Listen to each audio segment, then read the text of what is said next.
ওকে সুন্দর করে এদিকে তাকাবা। প্রত্যেক দিনের মতো দিয়া ছুট ছুট করে আমাদের ঠেলা গাড়ি নিয়ে আমাদের লক্ষ্যের দিকে এগিয়ে যেতে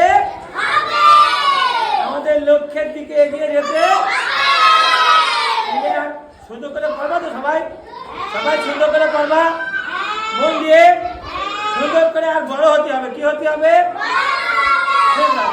দেখো তাহলে আগের দিন আমরা যেটা শিখেছিলাম, ভালো করে মন দিয়ে শোনো। আগের দিন যেটা আমরা শিখেলাম, কালকে যেটা আমরা শিখে গেছিলাম, যে বাক্যগুলোকে আমরা আদেশ বোঝায়, আদেশ করা বোঝায়, কাউকে উপদেশ করা বোঝায়, কাউকে অনুরোধ করা বোঝায়, সেই বাক্যগুলো আমরা কি করব?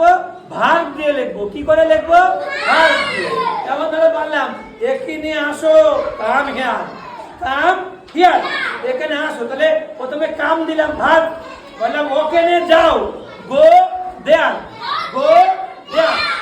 এটা আমরা কালকে শিখেছি, কালকে তোমরা লিখে নিয়েছো।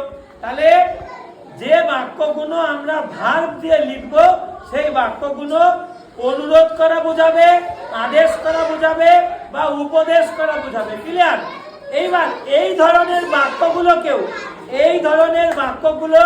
যদি আমরা না বোধক করি, না বোধক, কি বোধক?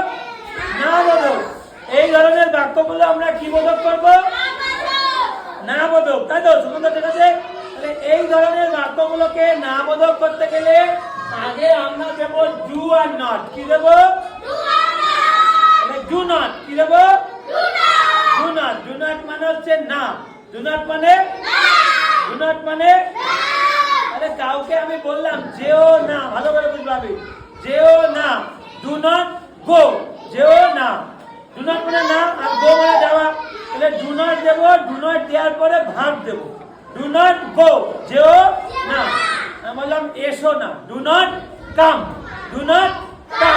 এসো না। বললাম খেও না, ডু নট ইট, খেও না। বুঝতে পারছো? ক্লিয়ার? এবার যদি বলি পান করো না, ডু নট ড্রিঙ্ক, পান করো না। লিখো না, ডু নট রাইট, পড়ো না। বাবু প্লিজ পড়ো না। তাহলে বলবো কি? ডু নট রিড,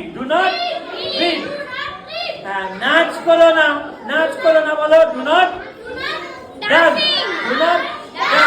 আইএনজি না, আমি শুধু ডান্স, আইএনজি এখানে দেবো না। Do not dance.